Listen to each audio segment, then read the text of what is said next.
여기 계신 분들과 인사 한번 하겠습니다. 주 안에서 사랑하고 축복합니다. 인사하겠습니다. 조금 멀리 떨어져 있지만 마스크 쓰고 있어서 잘 안 보이지만 누가 누군지 모르겠지만 그럼에도 불구하고 우리가 주 안에서 하나 된 한 가족이니까 마음을 다해서 정말 간절한 축복으로 그 복을 비는 마음으로 다시 한번 할까요? 주 안에서 사랑하고 축복합니다.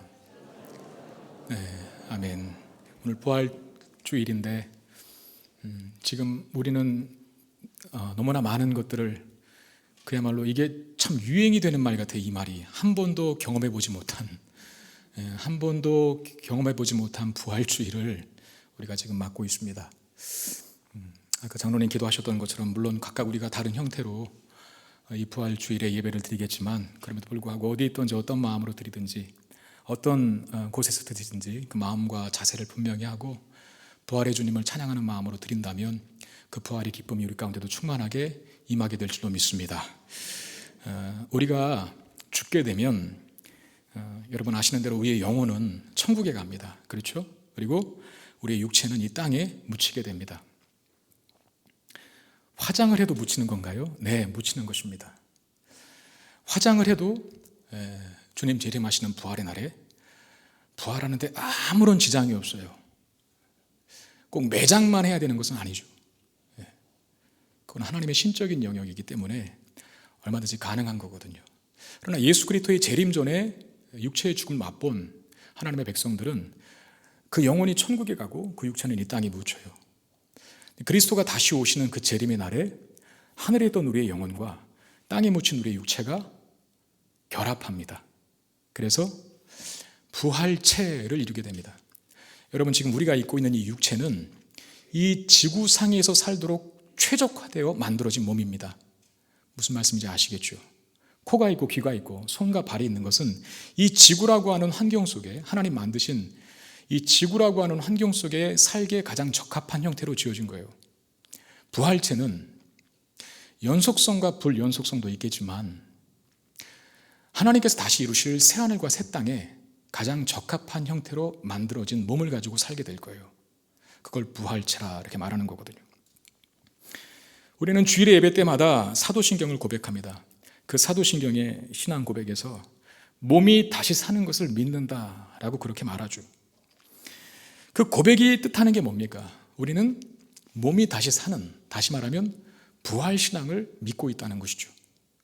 부활신앙을 믿지 않는데 어떻게 그런 고백을 할 수 있겠습니까? 사도신경이라고 하는 것은 특별히 예배 때 하는 그 사도신경의 고백은 우리가 믿는 믿음의 내용이 뭔가, 우리가 왜 이 자리에 이 시간에 이 날에 모여 함께 예배드려야 하는가, 하나님을 믿기 때문인데 그 하나님은 어떤 하나님이고 우리가 그 하나님을 어떻게 믿는가에 대한 사도들의 신앙 그리고 가르침, 그것을 근간으로 하여서 오늘날 우리가 사도신경으로 예배 때 고백합니다. 사실 지금 우리가 고백하는 사도신경의 형태로 이 사도신경이 완성되기까지는 주 8세기 때 이런 형태가 된 거예요.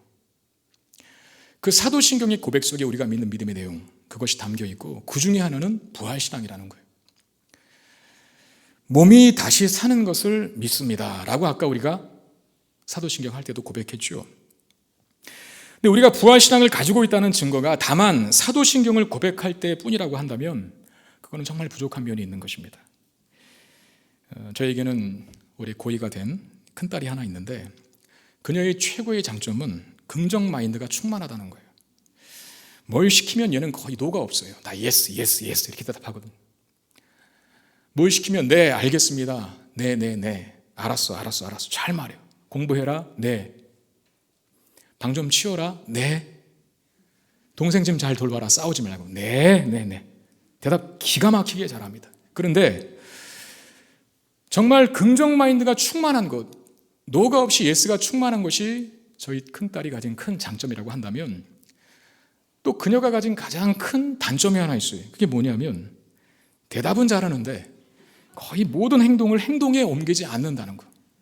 뇌는 잘하지만, 말은 잘하지만 대답에 따라 행동하지는 않는다는 게 최고의 단점입니다. 특히 방 좀 치워라라고 하는 말에는 네라고 대답 잘하지만 정말 치움적이 그의 평생의 인생 동안 손가락에 꼽을 정도. 이런 이야기가 있죠. 어떤 사람이 천국에 가보니까 어떤 사람이 천국에 갔는데 그 천국에 교인들의 귀만 있더래요. 귀. 여러분들은 아무튼 듣는 데에는 도 같은 사람들 아닙니까? 앉아서 듣는 데는 하도 많이 들어서 귀만 아주 믿음과 신앙이 투철하여 귀만 천국에 가 있고, 목사님들은 뭐만 가 있을까요? 잘 하시네요. 입만 천국에 가 있다. 뭘 지적하는 이유 뭡니까? 그리스도인들이 믿는 자답게 살지 않는, 듣기만 하고 말만 하는. 우리가 사도신경으로 예배 때 신앙을 고백하지만 고백하는 것도 상당히 중요한 것이죠. 그러나 고백이 전부라면 그거는 큰 문제가 있는 겁니다. 우리의 신앙 고백이 중요하지만 더 중요한 건 그 신앙 고백이 삶으로 실천되고 있느냐 하는 것이거든요. 부활 신앙도 마찬가지입니다. 우리의 부활은 미래에 일어날 일입니다. 예수님께서 다시 재림하시는 날, 그게 미래의 영역 아닙니까? 그러나 부활에 대한 신앙은 단지 미래에 일어날 부활을 믿는다고 고백하는 것으로 끝나는 것이 아닙니다. 지금 현재 우리가 살아가는 삶에 부활신앙이라고 하는 것은 상당한 영향을 미치게 되어 있고, 우리의 삶을 부활신앙이 없었던 과거와 부활신앙을 가진 지금 이후의 삶을 확연하게 바꿉니다.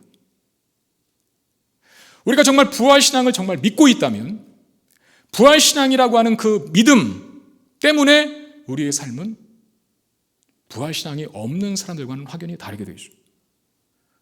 그게 우리의 고백이 참된 고백임을 증명하는 것이죠. 고린도전서 15장은 우리가 잘 아는 대로 부활을 주제로 다루는 부활장이라고 할 수 있습니다. 근데 바울은 지금 부활에 대한 이야기를 할 때 마치 학생들 앉혀놓고 오늘은 부활이라고 하는 주제에 대해서 알아보겠습니다 라고 하면서 강의를 하듯 그렇게 가르치는 것이 아닙니다.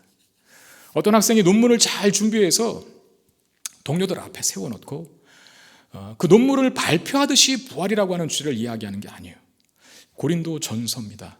고린도 지역에 있었던 그리스도인들, 즉 고린도 교회 성도들에게 보내는 편지입니다. 서신서라고 그러잖아요. 여러분, 편지는 정황을 고려하거든요. 고린도 교회가 속한 처해 있는 상황에 따라서 편지의 내용이 달라지는 거잖아요. 예를 들면 어떤 사람이 누군가에게 많은 돈을 빌려줬습니다. 돈을 빌려간 사람이 돈을 갚지를 않는 겁니다. 돈을 빌려준 사람이 돈을 빌려간 사람에게 어떤 내용의 편지를 쓰겠습니까? 돈 갚아라, 그런 말 쓰겠죠. 안 갚으면 이러이러한 처벌을 받게 된다라고 반협박도 하겠죠.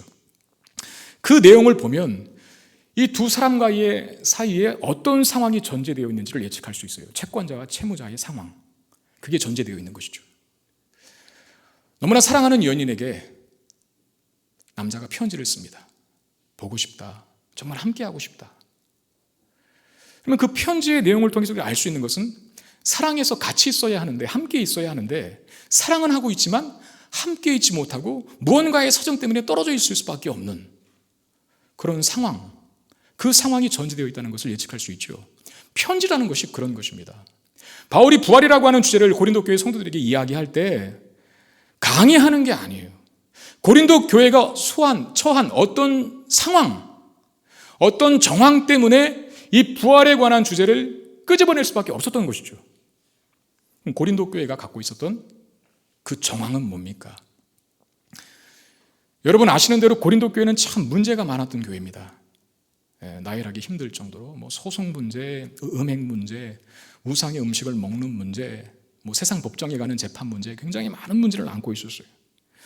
그 중에 하나가, 많은 문제들 가운데 고린도 교회가 앓고 있었던 문제 중에 하나가 바로 신령한 것에 대한 잘못된 이해, 그것으로 인해 생긴 문제입니다. 고린도전서 12장 1절에 보면 형제들아, 신령한 것에 대하여 나는 너희가 알지 못하기를 원하지 아니한다 그랬습니다. 바울이 고린도 교회를 향하여서 신령한 것을 너희가 알지 못하는 것을 나는 원치 않는다, 알기를 원한다는 뜻이죠. 그럼 지금 현재 고린도 교회가 아는 신령한 것은 잘못 이해된, 오해된 신령한 것에 대한 지식입니다. 그러니까 고린도 교회가 신령한 것에 대해서 잘못 이해하고 있으니까 그걸 지적하면서 바르게 알게 되기를 원한다라고 바울이 가르치는 것이죠. 고린도 교회 구성원들은 대부분 이교적인 배경을 가졌던 자들입니다. 이교적이라는 말이 뭔지 알죠? 처음부터 예수 믿는 자들이 아니었다는 거예요. 다른 잡다한 우상들을 섬겼던 다른 종교를, 우상들을 숭배했던 사람들, 그들이 예수의 복음을 듣고 예수 그리스도를 믿어 교회의 일원이 된 것입니다. 1세기 당시 이방 지역에 세워진 초대교회가 대부분 그랬잖아요. 우리나라도 그렇습니다. 우리나라도 기독교 복음이 130여 년 전에 들어왔죠. 그전에는 거의가 다 불교 또는 유교적 문화와 전통이 강했었습니다. 유교의 잔재는 아직도 많이 남아있어요. 불교도처럼 유교도다, 그렇게 말하지 않아도 유교적인 정서와 문화가 우리 민족 속에 굉장히 많이 남아있어요. 그런 유교적 전통과 문화 속에서 살다가 기독교 복음을 듣고 그리스도인이 되어 교회 일원이 되었는데 어떤 문제가 생기겠습니까? 기독교와 유교를 혼합한 형태의 신앙생활을 하게 될 수 있는 그런 문제들이 있죠. 예를 들면 우리는 참 정성 이런 걸 좋아합니다. 치성. 그래, 옛날에도 무슨 소원이 있으면 새벽에 일찍 일어나서 정한수 드릴 건 없으니까 깨끗한 물 한 그릇 딱 떠놓고 비나이다 비나이다 이거 했잖아요. 그게 치성이 강조된 유교적 전통이거든요. 여러분 그런 말이 있는 거 아시죠? 지성이면 감천이다. 아무튼 최고의 정성을 들이면 하늘도 감동한다라고 하는 뜻이고, 또 하늘은 스스로 돕는 자를 돕는다.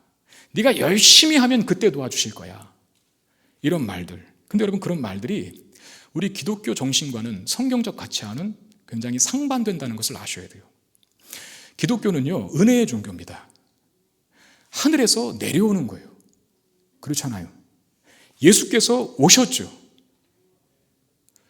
우리가 잘해서 오신 것입니까? 우리가 아직 죄인 되었을 때, 우리가 하나님과 원수 되었을 때, 예수님이 오셔서 우리를 구원하시고자 오셨음에도 불구하고 인간들은 그 예수를 싫어했어요. 십자가와 고난이 예수께서 가야 할 길이셨지만 또 한 측면은 인간들의 빛을 싫어하는 어둠에 속한 인간들의 행태를 보여주는 것 아닙니까? 기독교는 위에서 아래로 내려오는 종교예요. 종교라고도 말할 수 없죠. 이게 기독교적인 가치거든요.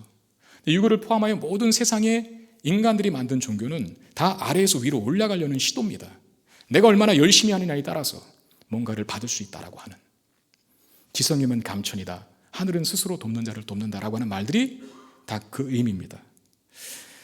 초대교회도 마찬가지예요. 1세기 당시 그리스도인 이방인들은 이전에 헬라의 신비 종교, 잘 들으세요. 그리스 헬라의 신비 종교에 상당히 많은 영향을 받았던 사람들입니다. 그런 사람들이 예수의 복음을 듣고 그리스도인들이 된 거예요.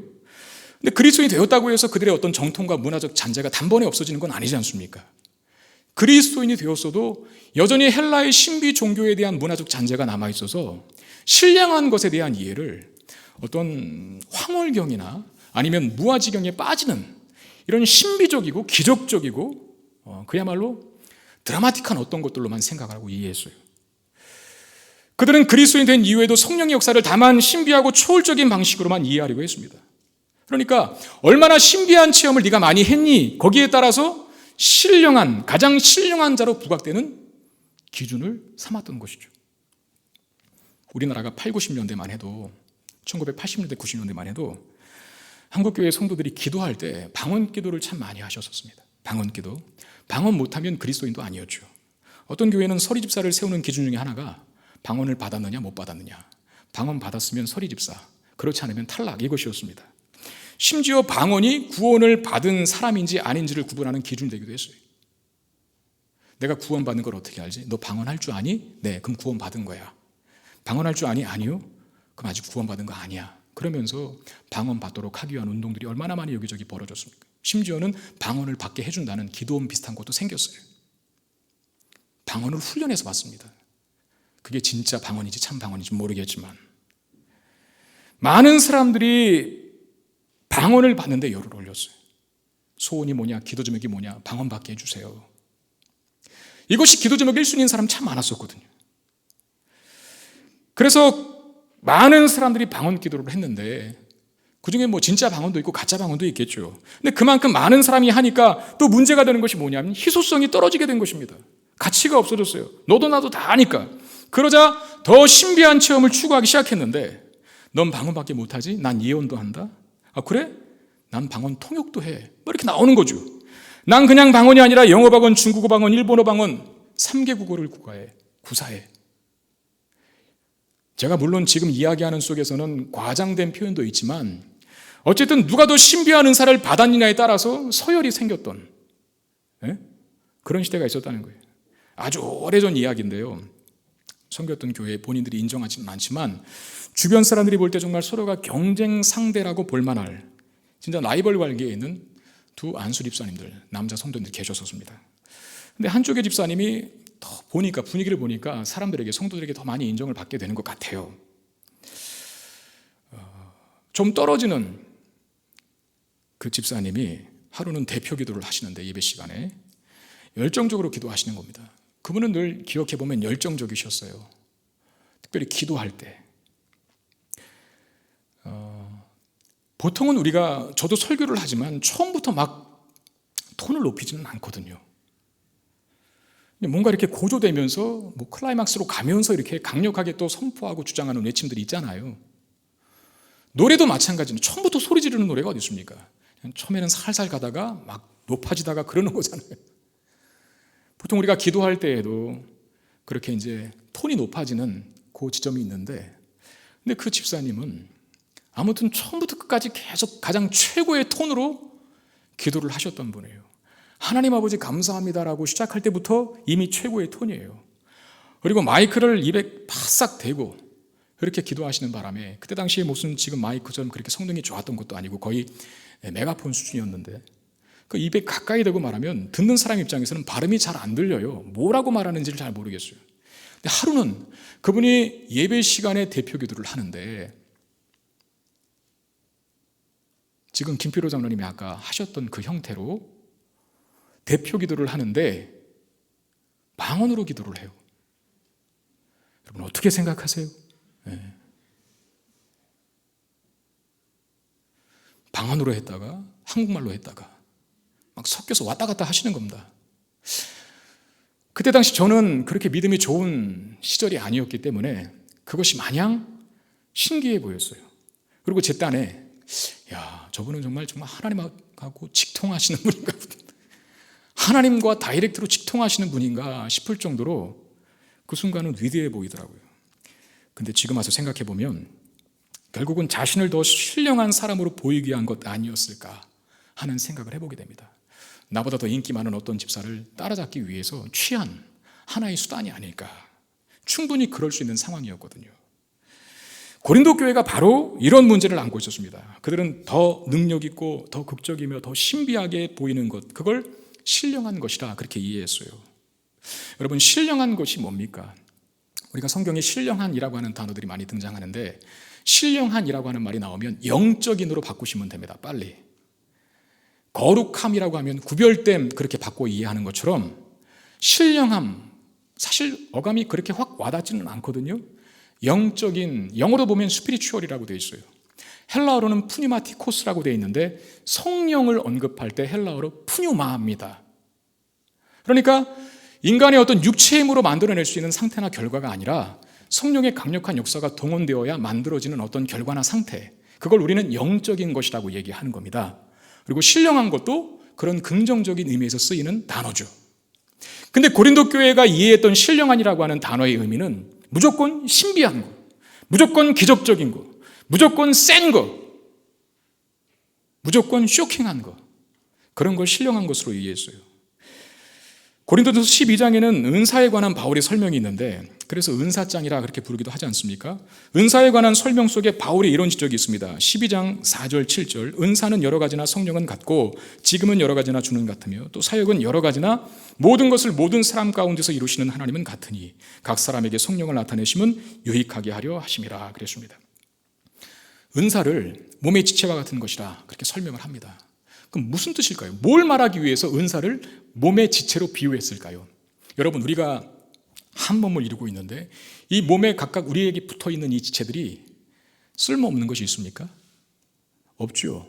다 각각의 위치에서 제 역할을 하니까 지금 전제호라고 하는 이 신체가 움직여질 수 있는 것이죠. 원하는 대로 머리가. 그렇지 않습니까? 어떤 것이 역할이 많고 적고 또 중요하고 중요하지 않다고 해서 각각의 지체를 너는 1등, 너는 2등, 너는 3등 그렇게 구분하지 않는다는 겁니다. 하나님께서 우리에게 은사를 주셔요. 은사는 받는 겁니다. 하나님의 주권적 섭리에 따라서. 다양한 은사가 교회에 있어야 하는 이유가 그거예요. 왜? 은사는 왜 하나님께서 주시냐 하면 교회를, 그리스도의 몸된 교회를 세워가기 위해서. 그러므로 다양한 은사가 존재할 수밖에 없는 거거든요. 손만 있으면 어떻게 합니까? 발만 있으면 어떻게 합니까? 여러 가지 지체가, 다양한 지체가 한 몸을 이룰 수 있는 것이죠. 은사도 마찬가지입니다. 한 가지 통일된 은사만 있는 것은 교회가 아니에요. 다양한 은사가 존재해야 합니다. 그 다양한 은사를 통해서 하나님의 몸인, 그리스도의 몸인 교회를 세워가는 거예요. 여기에는 서열이라는 것이 없습니다. 네가 더 중하니 내가 더 중하니 논쟁의 여지가 전혀 없습니다. 근데 고린도 교회는 방언, 예언, 신유 이런 은사들이 자신을 자랑하고 자신을 증명하는 수단으로 오해되었습니다. 누가 더 강력한, 누가 더 신비한 은사를 가졌는지에 따라서 서열이 정해지는 일들이 벌어졌죠. 그러니까 서로 센 은사 가졌다고 자랑하기 시작한 겁니다. 너 뭐 할 줄 알아? 나 방언. 야, 나는 방언도 하지만 통역까지도 해. 고작 그거야? 나는 예언도 해. 너 고작 예언밖에 못해? 나는 환상도 봤어. 환상? 나는 지금 하나님과 통화하고 왔어. 이렇게 나오는 거예요. 마치 하나님과 직접 대면하고 왔어 라고 얘기하는 사람도 나올 수 있게 되는 거예요. 여러분, 바울이 3층천 얘기하잖아요. 내가 몸 안에 있었는지 몸 밖에 있는지 모른다.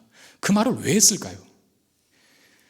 신비하고 센 것 이야기하자면 너희들은 나한테 상대도 안 된다. 그 말하려고 3층천 얘기를 한 거예요. 근데 바울이 뭐라 그랬어요? 나는 그런 거 자랑하지 않겠다. 나는 나의 약한 것을 자랑하겠다. 그랬잖아요.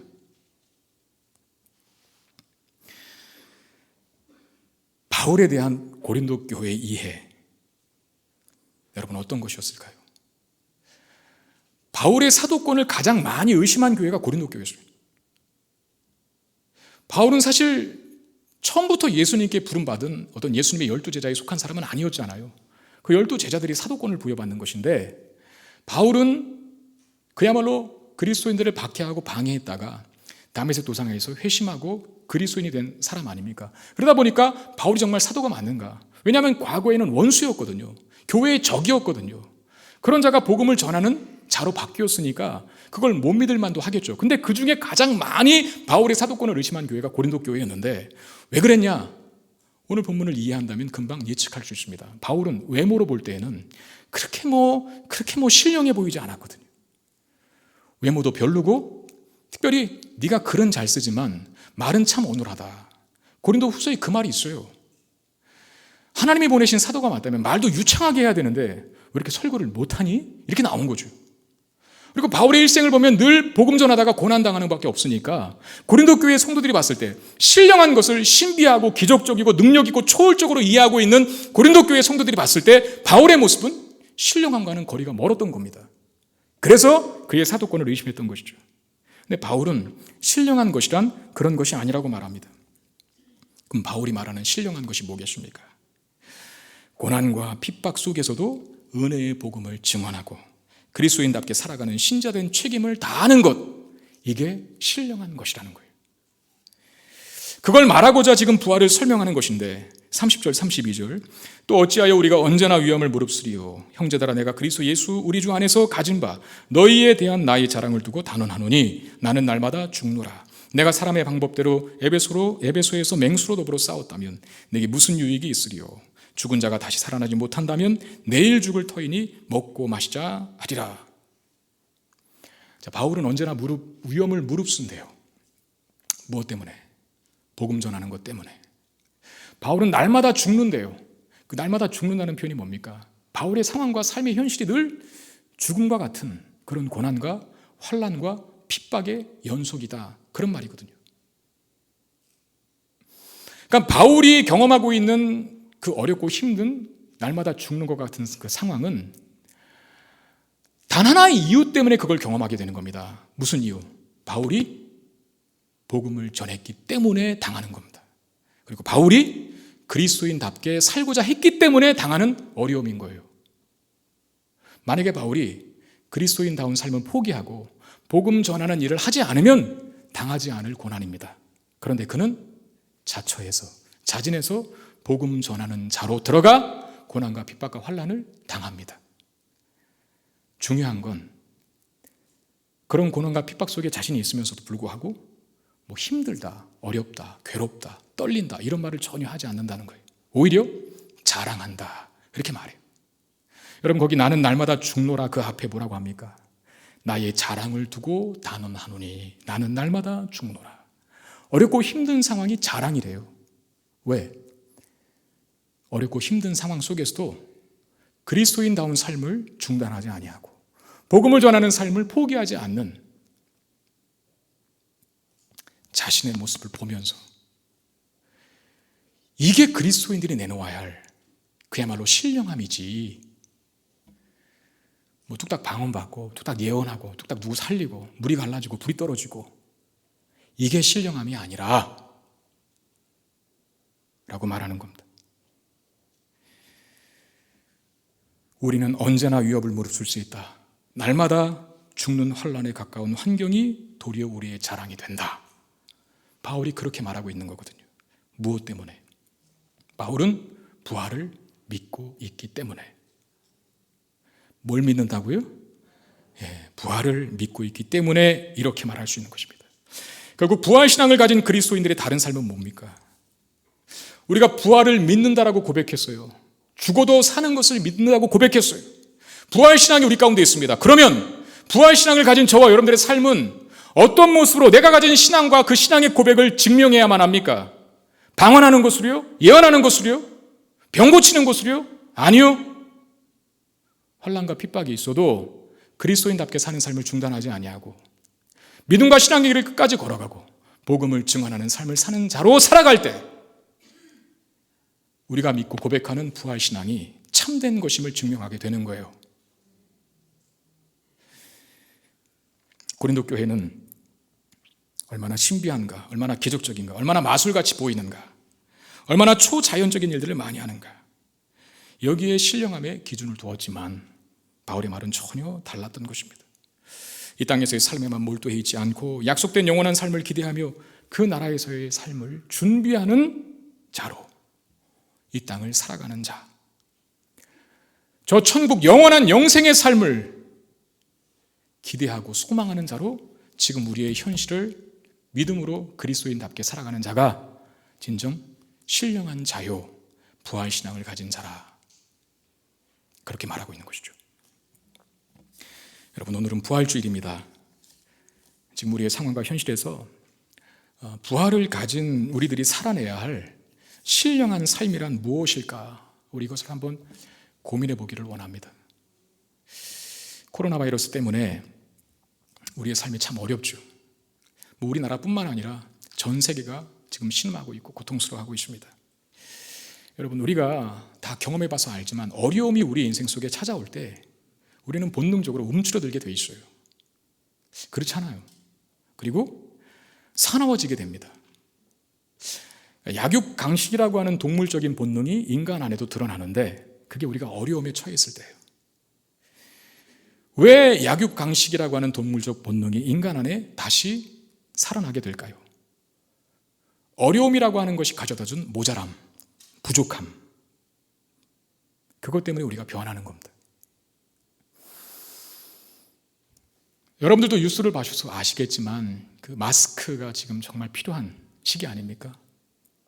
우리나라도 그런 대란을 한번 겪었고 지금 뭐 유럽이나 미국 다른 나라들은 말할 것도 없이 이 마스크 대란에 시달리고 있습니다. 어떤 나라에서 마스크를 다른 나라에 주문을 해서 그 나라가 만들어서 마스크를 화물기로 비행기로 배송되어 오는 과정에 그것이 중간에 노선을 돌려서 다른 나라로 가버리는 일들이 자주 일어났었습니다. 어느 나라로 갔을까요 도대체? 돈 있고 강한 나라가 중간에 가로챈 것입니다. 왜? 더 비싼 값 불렀거든요. 가는데 배달하러 가는데 잠깐 얼마야? 우리 100원에 팔아. 저쪽으로 가고 있어. 내가 200원 줄게. 일로 와. 그래? 그리고 꺾는 겁니다. 어느 기자가 이 사건을 두고 이런 말을 했어요. 우방도 신의도 동맹도 아무 의미가 없어지고 말았다. 세계에서 마스크 전쟁이 일어났고 그 피해는 가난한 사람들이 고스란히 다 입게 될 것이다. 돈 없으면 마스크도 못 찬다는 거예요. 왜 우방도 신의도 동맹도 다 없어졌을까요? 어려우니까. 내 것 가지고 있어야 되니까. 내 코가 적자니까. 보호하고 움켜쥐고 사수하는 것이죠. 더 나아가서 남의 것까지도 빼앗으려고 하는 것이죠. 여러분, 이 어렵고 힘든 시기에 하나라도 더 모아야 하고 움켜줘야 하고 내가 가지고 있는 것뿐만 아니라 남이 가지고 있는 것마저도 빼앗아야 하는 이 상황 속에서 부활을 믿고 있는 저와 여러분들은 어떻게 살아야 하겠습니까? 얼마 전에 저희 아들이 하도 심심해해서 집에서 케이블 TV로 영화 한 편을 봤는데 그 영화의 제목은 여러분 잘 모르는 영화일 거예요. 주만지 2라고 하는 영화였는데 외국 영화입니다. 장르는 액션이라고 하는데 제가 볼 때는 액션보다는 판타지 성격이 굉장히 강해요. 좀 말도 안 되는 약간 상상력이 동원된 그런 영화거든요.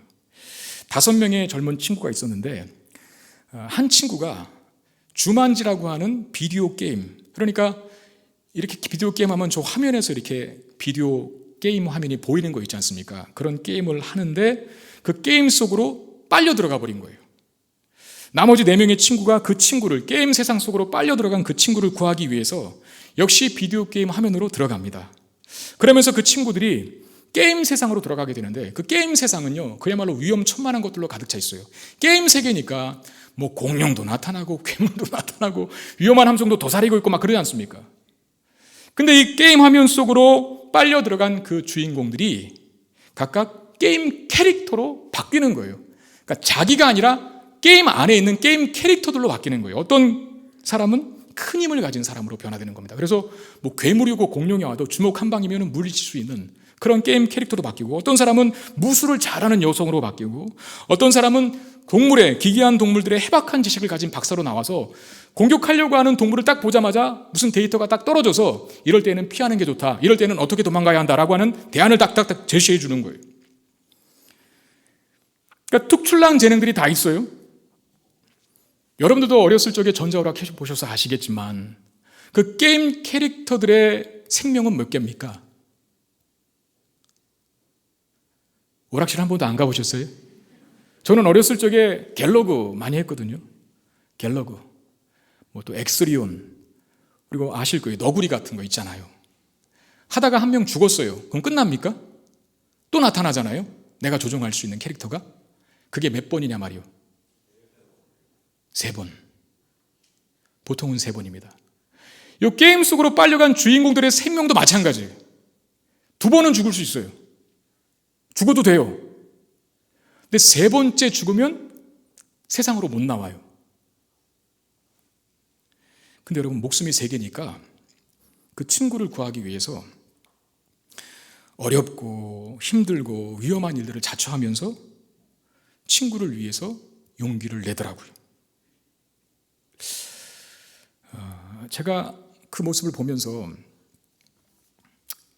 저와 여러분들의 목숨 몇 개일까 하는 생각을 해봤습니다. 여러분, 우리의 목숨 몇 개입니까? 3개입니까? 몇 개예요? 우리는 부활 신앙을 가진 자들입니다. 죽어도 살겠고 무릇 살아서 나를 믿는 자는 영원히 죽지 아니하리라. 이게 우리의 생명 개수예요. 몇 개입니까? 영원한 개수입니다. 목숨이 3개만 있어도 어렵고 힘든 친구를 구하기 위해서 도전과 용기를 내는데, 영원한 생명을 가진, 절대 죽지 않는 부활 신앙을 가진 우리들이 이 어려움 속에서 어떻게 반응하는 것이 부활 신앙을 가진 자가 어려움을 맞는 그야말로 세상 사람들과는 다른 삶의 태도일까? 이걸 생각해 보라는 겁니다. 부활 신앙이 없는 사람은 이 땅에서의 삶이 전부라고 삽니다. 근데 부활 신앙을 가진 사람은 이 세상에서의 삶은 잠시고 영원한 세계를 향한 준비의 과정이라 알고 신자답게, 그리스도인답게 하나님께서 원하시며 기뻐하시는 뜻에 자신을 두고 살고, 부활 신앙이 없는 사람들이 어렵고 힘든 상황을 맞이했을 때 하나라도 더 빼앗고 움켜쥐고 사수하고 있는 것과는 다르게, 부활 신앙을 갖고 있는 우리들 그리스도인들은 남의 것을 빼앗지 않는 정도가 아니라, 내 것에 만족하는 수준이 아니라 오히려 내 것을 줄 수 있는 그런 다른 모습으로 존재하는 것이 우리가 부활신앙을 갖고 있다고 하는 그 믿음을 증명할 수 있는 우리의 삶의 태도와 자세 아니겠습니까? 제가 지난 주일에도 말씀드렸지만 나눔을 가장 잘할 수 있는 사람들이 그리스도인들입니다. 우리 교회도 이미 많은 섬김의 사역들을 해오고 있는데 실버스쿨도 하고 있고 태교학교, 유아학교 이런 것들 다 지역 사회를 위한 섬김들이거든요. 절대 이윤을 추구하기 위한 상황 속에서 하는 사역들이 아닙니다. 거의 봉사 수준이죠. 또 김포시 관내의 중고등학교 학생을 대상으로 저희가 지금 장학사역을 몇 년째 해오고 있는데 한 10개, 11개 정도 학교가 되는 것 같아요. 김포시 관내에 있는 성문 청소년 사랑이라고 하는 이름으로 장학사역을 하고 있습니다. 교회에서만 그들이 우리 교회를 다니는 친구들이 아니거든요. 예수를 믿는가 믿지 않는가에 상관없이 학교에서 담임 선생님이 추천을 해준 그 학생들을 받아서 저희가 전체의 금액만 말씀드릴게요. 한 해 2,500여만 원의 장학금들이 지출됩니다. 그뿐만이 아닙니다. 매달 여러분들이 이용하는, 지금은 잠깐 문을 닫았지만 카페, 우리 저 지하 1층에 있는 로뎀나무 카페에서 여러분들이 차를 마실 때 1,000원 정도를 내실 거예요. 그 1,000원은 차값이 아닙니다. 돈 없으면 돈 안 내고 마셔도 돼요. 그러나 기부하는 거잖아요. 기부금. 그렇게 해서 벌어진 기부금을 가지고 한 달에 약 100여만 원 정도 장학금이 우리 교회가 하는 힉스 대한학교와 교회 학생들에게 지급되고 있어요. 많은 사역들을 하고 있다는 겁니다. 이미 지난 설교에서 제가 말씀드린 대로 대구 경북지역 돕기나 또 미자립교회 월세 대납운동 이런 것들은 이미 많은 기관에서 모금운동을 하고 있고 또 한 모금을 집행하고 있는 것으로 알고 있어요. 대구 경북지역 돕기운동은 일반 구호단체와 교회에서 많이 했고, 미자립교회 월세 대납운동은 기독교 NGO단체 또는 대형교회에서 하고 있어요. 제가 잘 아는 너무나 유명한 한국교회의 대형교회 중에 하나가 이 대구 경북지역도 했고 그 다음에 월세 대납운동 하자고 해서 따로 모금운동을 펼쳤는데 저는 정말 놀라웠어요. 24억이 거쳤더라고요.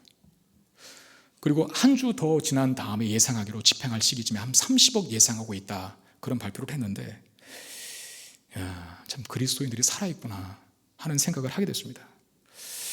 우리 교회는 별도의 자체 계좌를 개설하지 않았지만 이미 많은 단체에서 계좌를 개설해서 하고 있었기 때문에 돕고 싶은 분들은 그런 창구를 활용하라고 제가 말씀드렸었습니다. 몇 주 전 설교에서. 잘 모르시는 성도님들은 교회로 문의하면 친절하게 안내해 드리겠다라고 약속을 해서 제가 알고 있기로, 보고받기로 몇몇 성도님들이 문의를 해오셔서 어느 잔태 또 어느 교회에게 이렇게 기부하시라라고 친절하게 안내를 해드렸다라고 보고받았습니다. 끝 아니에요. 또 하나 제 마음에 드는 부담이 있어요. 지금은 특별한 어려움을 겪고 있는 시기입니다. 우리는 지금 이 김포시라고 하는 관내에 삽니다. 그리고 성문교회는 다른 지역에 세워진 것이 아니라 김포시 안에 세워졌어요. 지역사회와 함께 가야 한다는 거예요. 지역사회에 이 코로나19 때문에 어려워하고 있는 수많은 우리의 이웃들이 있습니다. 그들이 자꾸 마음에 걸려요. 또 하나는 우리 교회에 속한 성문교회 성도들입니다. 제가 한 지금 2, 3주간 계속해서 우리 교구 교육자들을 통해서 자영업 하시는 분들 특별히 많이 어렵잖아요. 전화를 다 걸어드리고 위로해드리고 기도해드리고 상황이 어떤지를 파악해달라, 그리고 보고를 다 받았습니다. 또 개중에는 정말 너무나 심각하고 힘들어하시는 분들은 제가 따로 직접 전화를 드려서 위로해드렸습니다. 근데 그런 얘기를 하면서 그냥 어려울겠거니라고만 생각했던 그 생각이 체감되더라고요. 체감. 그래서 정말 그분들에게 작은 힘과 위로의 통로로 사용되고 싶은 마음이 있어요, 우리 교회가. 그래서 나눔 운동을 하려고 하는데 어제 정기 당회에서 우리 장로님들과 이야기를 나눴고 다 흔쾌히 마음을 모아 동의를 표해 주셨습니다. 그래서 지역사회 이 김포시에는 우리가 교회에서 구제금을 출연해서 시청에 기탁하는 방식으로 그렇게 돕는 일을 진행하게 될 것이고요. 우리 교회 성도들을 위로하는 방법은 교회 재정에서 출연한 일정의 금액과 여러분들이 모아주시는 성금을 합하여 돕고자 합니다. 우리 교회가 이렇게 했을 때 어느 교회처럼 24억, 30억 거치더라고는 저는 기대도 안 합니다. 그럴 수도 없고요. 또 그렇게 하지 않아도 되고요. 그러나 마음을 모아 또 거쳐진 그런 모든 금액들을 합하여 많이 도와드릴 수 있었으면 좋겠지만, 그러나 또 돕는데도 한계는 있지 않습니까? 또 우리가 얼마나 일정 금액을 돕는다고 해서 그분들이 한 달 월세를 해결받고 두 달, 세 달 월세를 매출 떨어진 거를 다 보상받을 수는 없죠. 그럼에도 불구하고 제가 이 일을 작은 도움이지만 아주 미력한 것이지만 하려고 하는 이유 중에 하나가, 여러분, 어려움은 혼자 맞을 때에는 정말 더 어려워요. 그런데 옆에 누군가가 같이 있어주면, 옆에 누군가가 아무것도 하지 않고 그냥 내가 너 옆에 있어줄게만 해도 큰 힘이 되는 거예요. 교회가 우리 지역사회 이웃들과 그리고 우리 사랑하는 성도들의 어려움과 아픔을 결코 외면하고 있지 않는다는 거, 같이 하고 있다는 거, 같이 함께 아파하고 있다고, 또 기도하고 있다는 거, 그걸 느끼게 해주고 싶어요. 그러면 그거 얼마나 지원받겠습니까? 그럼에도 불구하고 그렇구나, 나 혼자 만든 어려움이 아니구나, 교회가 날 위해서 기도해 주고 있고 교회가 같이 아파해 주고 있구나, 이것만 해도 저는 큰 성과라고 생각을 하고, 그 목적 하나만을 이루어도 저는 충분히 이 일을 해야 된다고 생각합니다.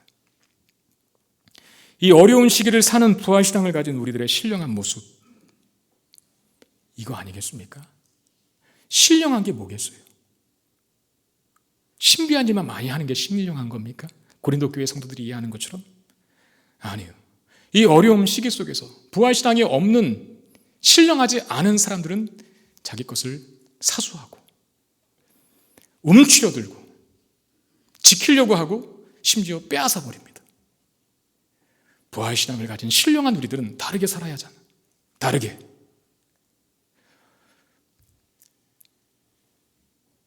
내 것에 만족할 뿐만 아니라 나아가서 내가 가진 것을 더 어렵고 힘들어 고통당하는 누군가에게 줄 수 있는 데까지 나아가는 것, 그게 부활신앙을 가진 그리스도인들의 그 부활신앙이 참된 것임을 증명하는 하나의 삶의 태도와 자세인 것, 분명할 것입니다. 말씀 맺겠습니다. 저희 부목사님 중에 한 분이 저에게 전달해 준 동영상이 하나 있는데 제가 그걸 봤어요. 풍선에 이렇게 불면 그 공기가 차서 이렇게 부풀어 오르지 않습니까? 근데 그 풍선에, 공기가 담겨 부풀어 있는 풍선에 라이터로 불을 켜서 대면은 어떻게 될까요? 어떻게 될까요? 터져요. 한번 해보시기를 바랍니다. 그러나 불 조심하셔야 돼요. 근데 그 풍선의 공기뿐만 아니라 그 실험 과정 속에서는 그 진행하시는 분이 포도주스를 담아놨는데 모든 액체가 다 되는 건지는 모르겠어요. 포도주스를 담고 그 밑에다가 다시 라이터를 켜서 불을 대봤어요. 터질까요? 안 터질까요? 안 터져요. 여러분, 과학의 원리지만 우리에게 큰 도전을 주는 것 아니겠습니까? 코로나로 인한 어려움이 막대한데, 그리고 이 어려움이 극심한 상황 중에 오늘 부활주의를 맞았습니다. 죽음의 기운이 만연한 지금이 우리가 가진 부활신앙의 그 힘과 능력을 발휘할 때가 아니겠습니까? 우리 혼자 맞는다면 라이터불 붙여 터져버리는 풍선과도 같지만 우리의 내면과 영혼이 부활신앙이 아니라 예수 그리스도의 생명력 있는 그 은혜의 역사가 아니라 텅 비어 있다면 터져버리고 말 거예요. 어려움이 오면, 불같은 어려움이 오면. 그러나 부활신앙이 우리의 내면과 영혼에 담기고 예수 그리스도의 풍성한 생명력의 은혜가 우리의 내면과 영혼에 가득하다면 불이 와도, 불같은 시련과 시험이 와도 결코 터져버리지 않는, 그것이 우리가 소유한 부활신앙의 능력 아니겠습니까? 오늘 아침 제가 큐티할 때 마가복음 16장 말씀이었는데 새 여인이 무덤에 계신 주님의 시체에 향품을 바르러 옵니다. 무덤에 들어가 보니까 흰 옷을 입은 한 천사, 마가복음 16장에는 청년이라고 되어 있었어요. 그 천사가 앉아 있습니다. 그 천사가 말합니다. 마가복음 16장 6절에 너희가 십자가에 못 박히신 나사렛 예수를 찾는구나. 그가 살아나셨고 여기 계시지 아니하더라. 여기 계시지 아니하더라. 그 여기는 어디입니까? 무덤입니다. 죽음입니다. 무덤과 죽음에 계시지 않는 주님, 부활하신 주님, 잠자는 자들의 첫 열매가 되신 주님, 주님이 부활하셨듯이 우리도 부활할 겁니다. 그 부활의 능력을 우리에게 허락하셨기 때문에 부활의 능력을 가진 자로서 넉넉함을 가지고 이 모든 시기를 넉넉히 이겨갈 뿐만 아니라 죽어있고 신음하고 방황하는 또 다른 누군가를 살리는 데까지 나아가는 저와 여러분들이 되시기를 주의 이름으로 축원드립니다. 기도하겠습니다. 하나님, 은혜와 사랑을 감사합니다. 주님의 부활의 날에 특히나 어려운 이 고난의 시기 속에 있는 우리들에게 다시 한번 부활신앙을 회복하게 하시고 부활의 영광과 능력을 기대하게 하시며 소망하게 하시며 귀한 특권과 자랑으로 알게 하셔 주신 주님 감사를 드립니다. 죽음의 고통과도 방불한 이 어려운 현실을 지나고 있는 이 시점에 부활신앙을 소유한 우리들은 다르게 살게 하여 주시옵소서. 움츠리고 사수하고 심지어 빼앗는 자들이 아니라 내 것에 만족할 뿐만 아니라 내 것으로 없는 누군가에게 도움을 줄 수 있는, 사랑을 베풀 수 있는 데까지 나아가는 그런 성도로 이 위기를 부활신앙이 없는 자들과는 다르게 맞는 우리의 모습 되게 하여 주시옵소서. 우리가 가지고 있는 부활신앙과 이 신앙의 고백들이 우리의 삶으로 실천되기를 원합니다. 이때를 위하여 하나님께서 이 어려움을 허락하셨는지도 모르겠습니다. 오 주여, 이 어려움 시기 칠흑같이 어두워져 그야말로 죽음의 기운만 만연한 이 온 세상에 부활신앙을 가진 그리스도인들이 한 줄기 빛이 되게 해 주시옵소서.